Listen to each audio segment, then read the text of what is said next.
Joining me tonight, Static Tension. You've heard them here on the show. You've heard their music on the show. And now you're going to hear from them. Guys, can you hear me? Yeah. Hello, we can hear you. Hello. Glad to be here. Excellent. Glad to have you here. Why don't you go around the room and everybody introduce yourselves and tell everybody what you do as a part of the band. All right, I'll go first. I'm Greg Blackman. I'm the guitarist and backing vocals. I'm Tony Sager. I'm the drummer. I'm Rob Rom, and I'm the lead vocalist. And Brian Sprayer, and I'm bassist. Excellent. We've got the whole crew. Well, welcome aboard Blood Borne Radio. I'm Chase Knightley. I'll be your host tonight. So, guys, tell me.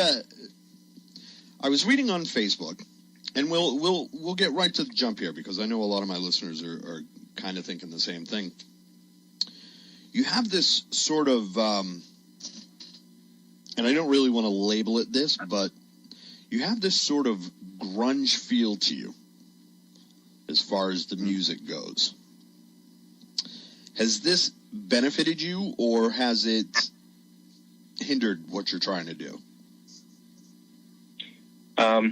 I mean, I don't think it's really either or, honestly. It just kind of is what it is. I think it's in a way, it's helped because it's helped us to identify some of our target audience, that's always helpful to know who you're going after. This is true. Yeah, so that kind of gives us a bit of a strategy on who we're trying to sell our stuff to or what sort of audience we're attempting to attract, because it tends to be that fans of grunge music like our stuff too. So I think in that aspect it's helped. I would say maybe, I mean, the only disadvantage, but this is something that every band goes through, is that you're often then compared to those bands, and in some cases it's called copycats in a way. But, you know, I mean, in the grand scheme of things, every band is influenced by other bands, and I think every band has been compared to their influences at some point. You just have to learn to embrace it eventually and realize that not everybody's going to love what you're doing. Yeah, I can understand that. I mean, you're going to run into people that are really going to love you and people that are going to be like, I don't know. So I get that. Yeah. I see what you're doing. So where are you guys out of? Like, what state are you in? We're in Ohio. Yeah, Cincinnati. Greater Cincinnati area is where we all hail from. A little bit different parts of around the city, but all part of the greater Cincinnati area. The greater Cincinnati area. I like that. Yes. As opposed to the greater Cincinnati area. Nobody acts right that way if they live here. we like to call it the greater Cincinnati area to feel better about ourselves in the actual city area. So. I hear you. I do the same thing from up here. I'm north of Boston and everything, and so it's kind of the same way. So, tell me a little bit. You guys, how long have you guys been together as a band? So I'm gonna field that question again because it's a little bit complicated, but I'll start with the easier answer. This group of the current Static Tension has been together about 3 years.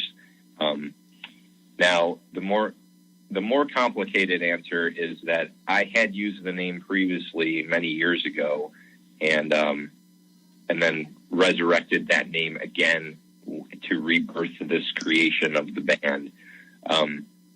So we coined the term in the late 90s. I coined the term, but then it sort of went unused for quite some time. We brought it back then in 2014 when I got together with Rob.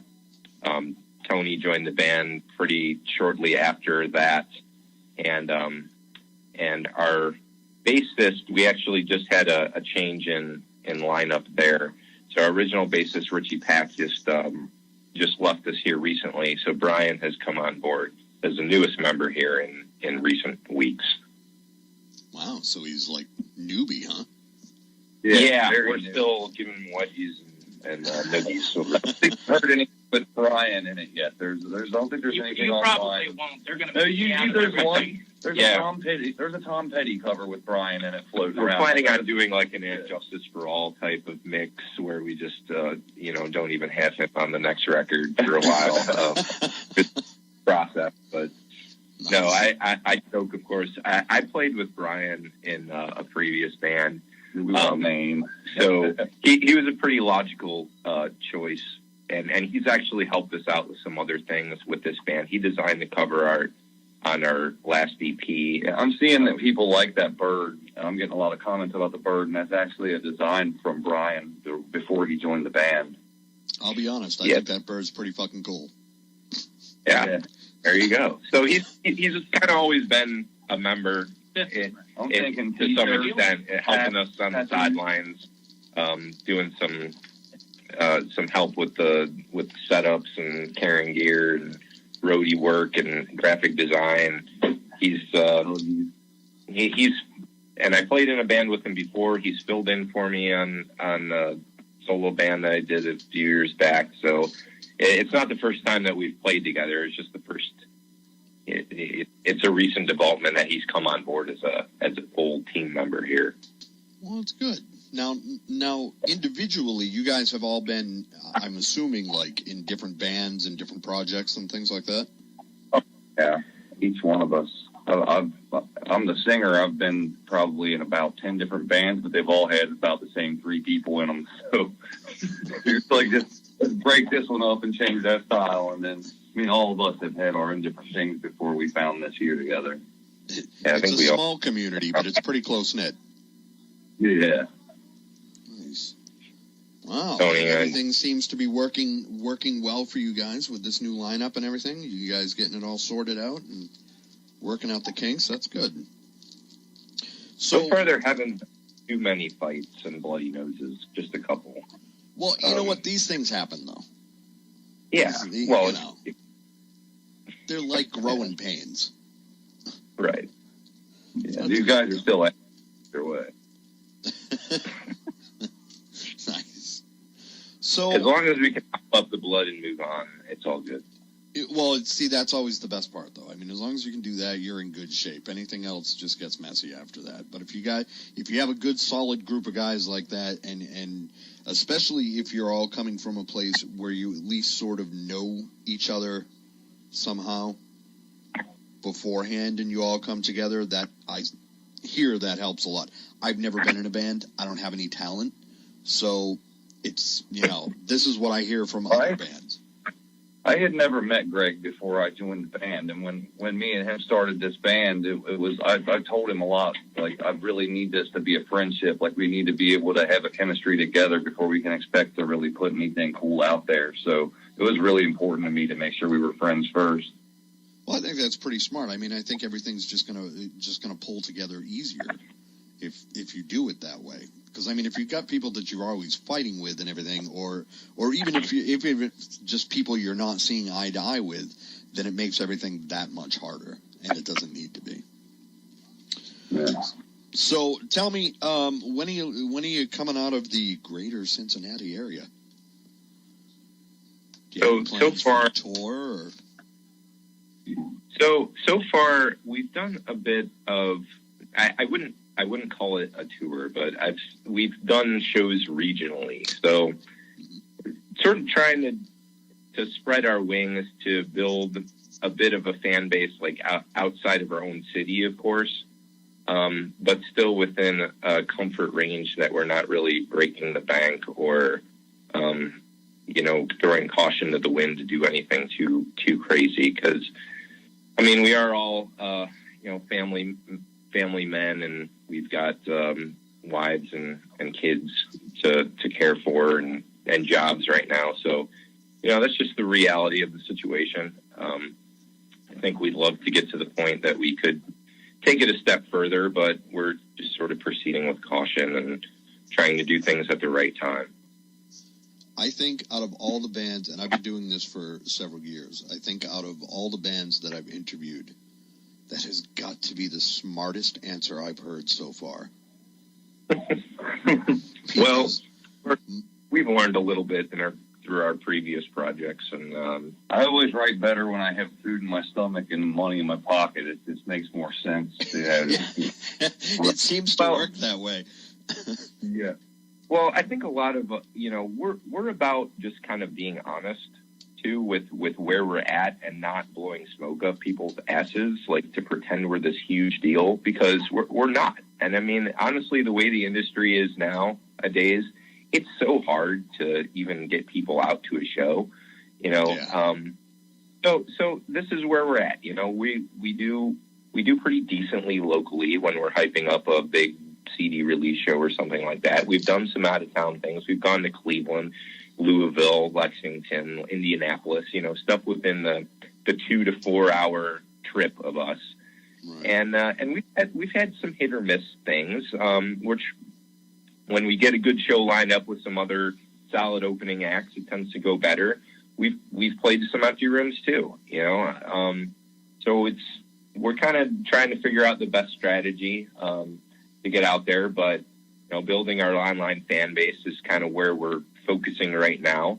Kind of attracting new people to the page to build some hype and meet some people, because in this day and age, and being everything is so accessible in the digital world, you don't have to be on the road like you used to 20 years ago to meet people and reach new people. Like you're a click away in someone's with a phone in somebody's hand that they can reach you and check you out.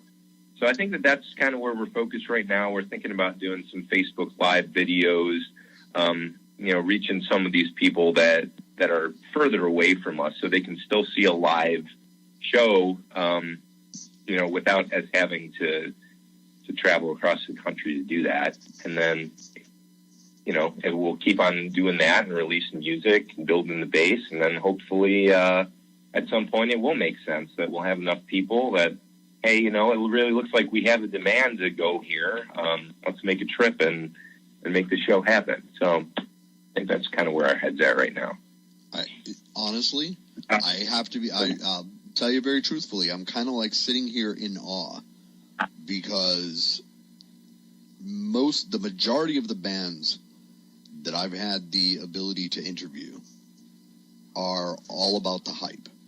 They're all about bigger, better, we're awesome, we're doing this, we're doing that. I have to say, this is one of the few, I've had a couple, but this is one of the few conversations that I've had with a band that's been focused on the reality of it.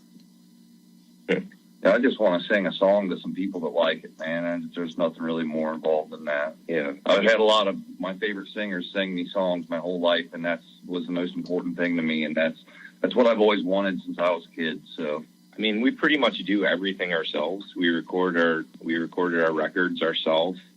We're just, we make videos recording on our phones in the basement here that have done really well.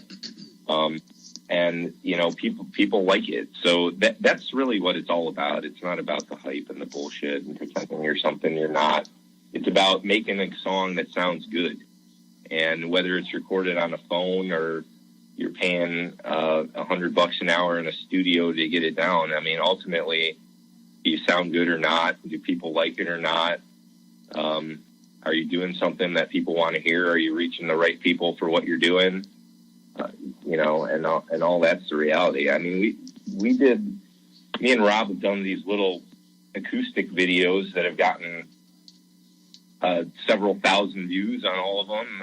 A little acoustic Alice in Chains video has like 30,000 views on it. Getting together spur of the moment and jamming a song to it's just me sitting in the basement with an acoustic guitar, and that's cool. And to me, that's some of my real. Favorite music is the same way. They got the old Nirvana basement recordings, and some of my favorite Nirvana songs are basement recordings. Right. So now, and I'm assuming that some of you guys have been around long enough to remember when it wasn't this easy to get your music out there. Yeah. To that, I ask, how? See, for me, because I'm pretty old, and I'll be the first one to say that.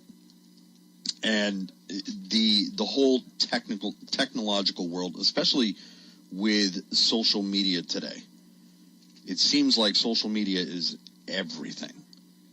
You know, if you don't have a social media account, then you are just not connected with the rest of the world anymore. So I'm wondering if you, as musicians who perhaps are familiar with what it was like before all that, and then looking at it now, do you think it's easier or harder, or...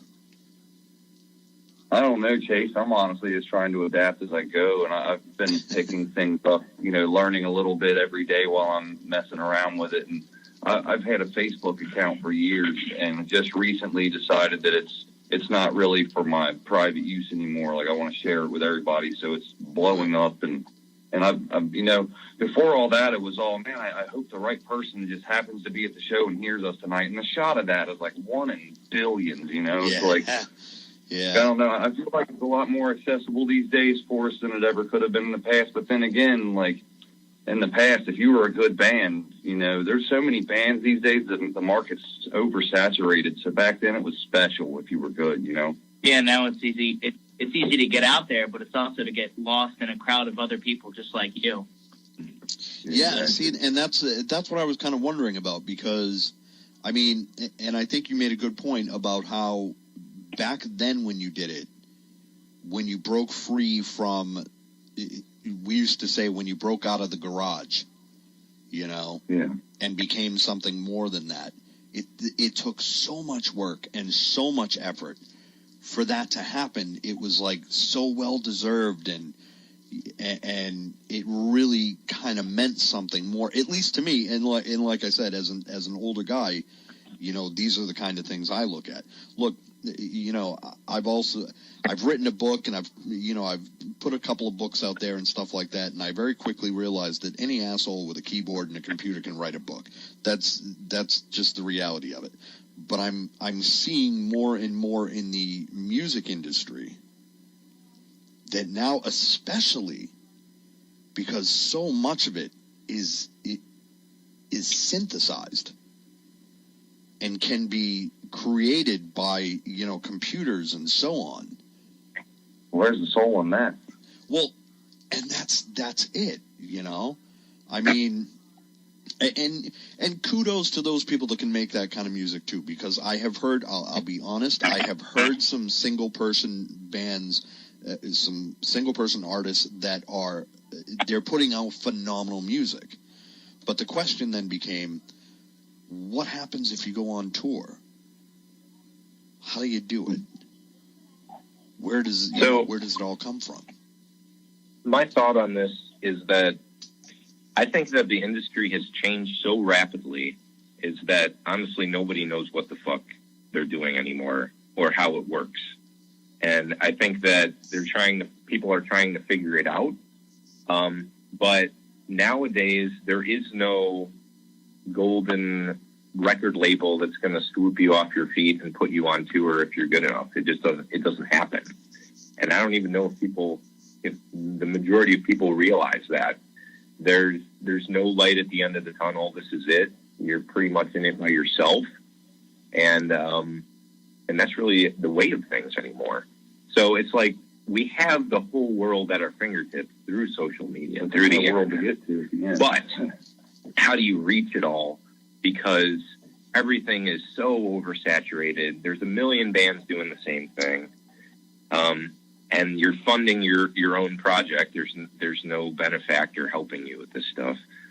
And honestly, with all the world at your fingertips, it's still not easy. Like I spend countless hours with my eyes glued to my computer trying to, promote and get us out there, where I'm losing sleep or I'm not getting the work done at my day job that I'm supposed to be getting done because I'm so busy trying to get people directed to my page. Because if you don't grab them by the throat and yank them over to your page, they'll just see your video and pass you up and never think of you again. Like, you've got to find a way to grab them. Well, it's like back in the day, the record labels were able to filter out the bullshit for everybody and tell them what was good to listen to.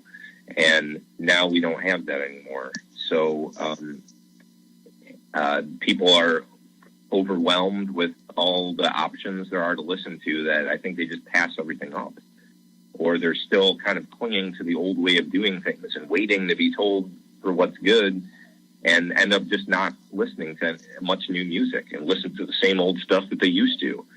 And I think that that's maybe contributing to where there could be a niche for us, because there's sort of a starvation for some of that older style music that the bands aren't really putting out anymore. Right. It becomes the familiarity of it. You know, even if it's not like you're not doing somebody else's song, you're doing your own thing. But if it has that familiar feel to it, you have a better chance of kind of grabbing some of those people that might have otherwise passed you by.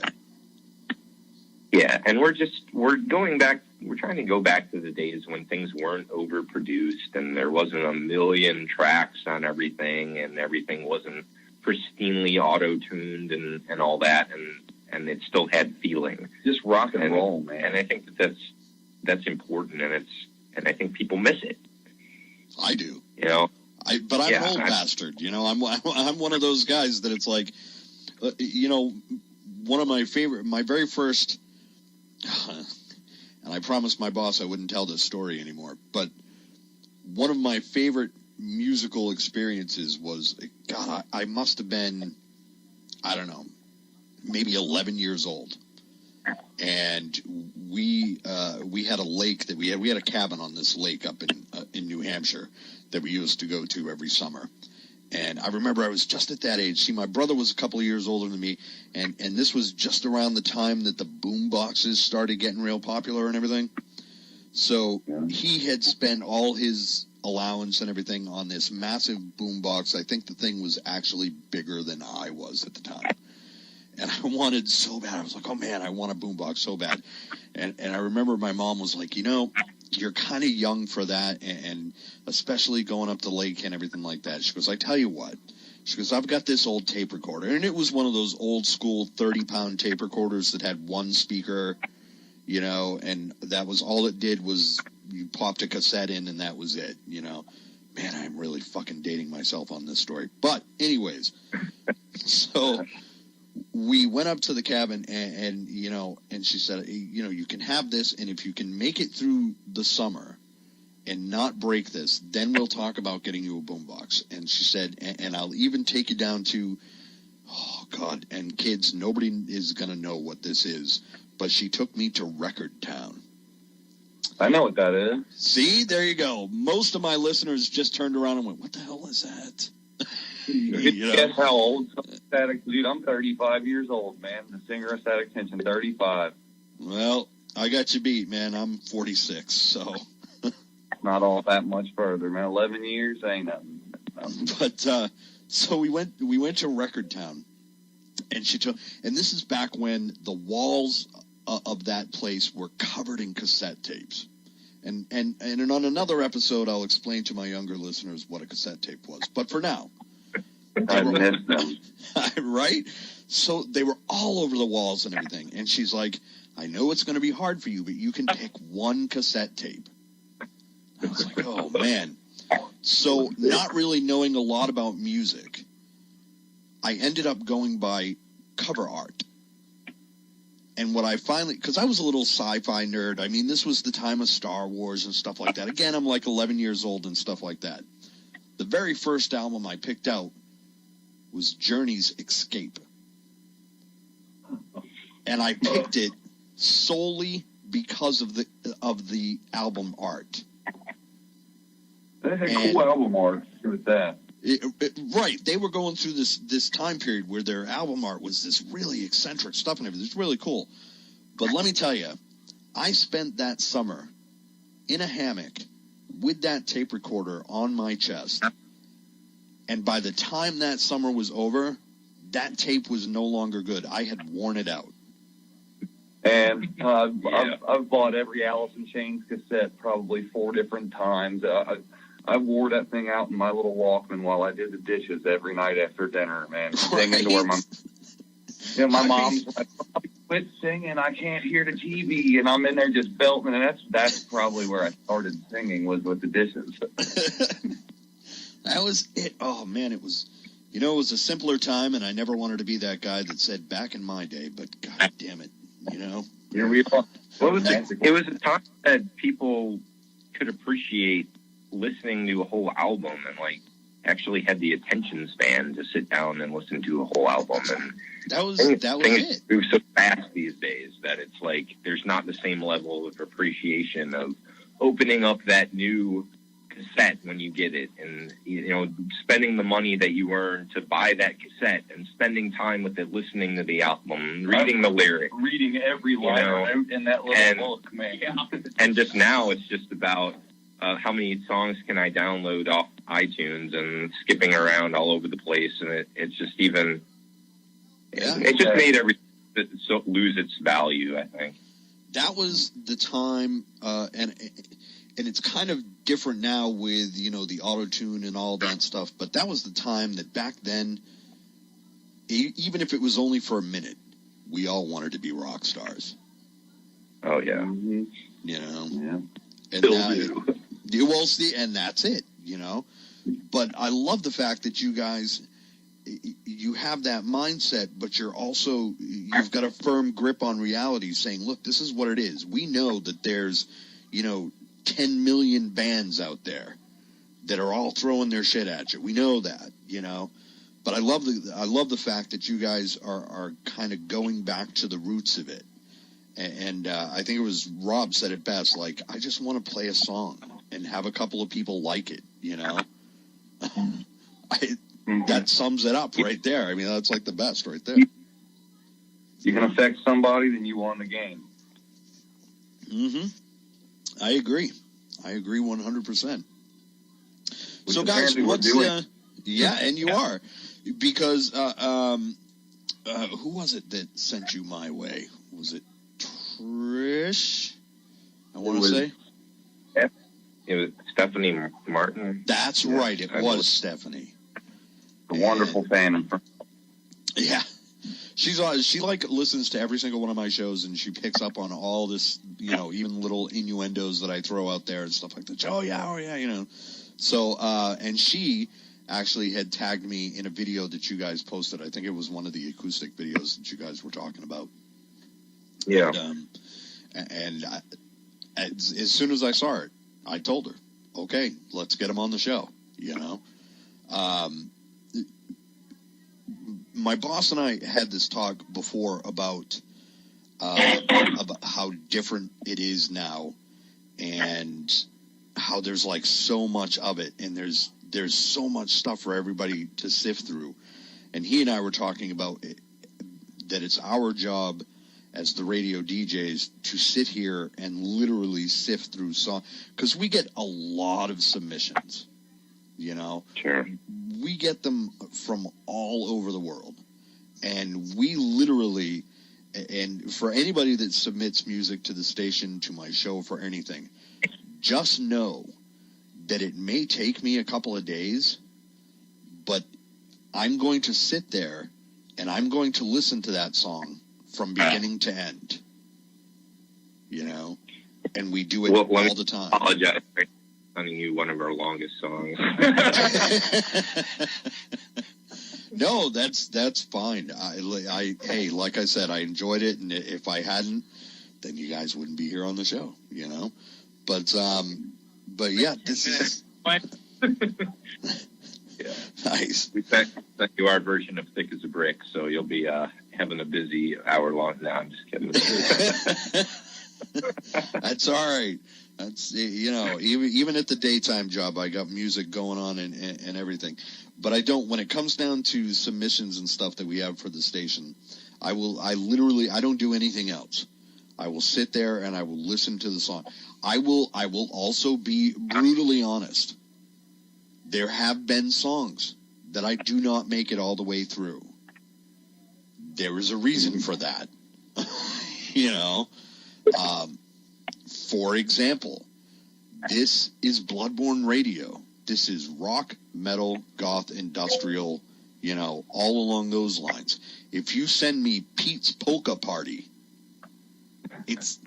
I can't. There's nothing I can do with that. Sure, I'll give it a listen.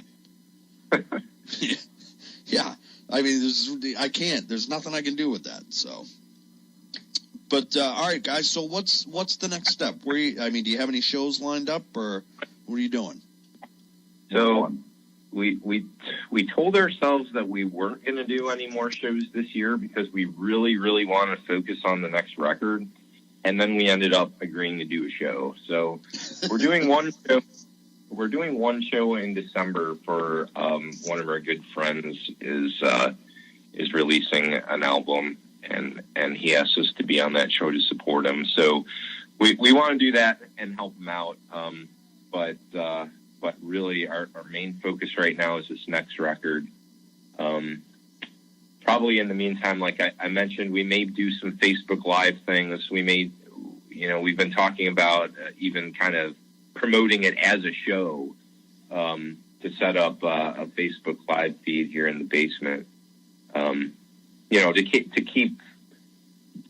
whet the appetites for the people that do want to get some sort of a live experience. But our focus is recording the album, and we want to keep that focused until that's done. But, and we're talking a full length too. Yeah, not a little EP this time. We're going to go the whole. Yeah, so we've got a lot of work to do. We've probably got about half the album written right now, at least to some extent, and we've got some other things in the works.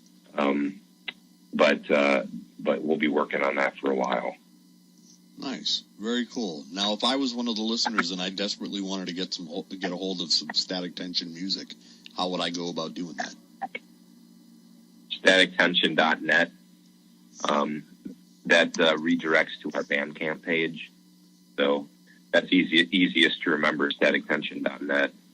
And we've got 2 EPs that we have for sale up there. You can stream them first and check them out. Our first EP that we did in mid-2015 called Rebirth has 4 tracks.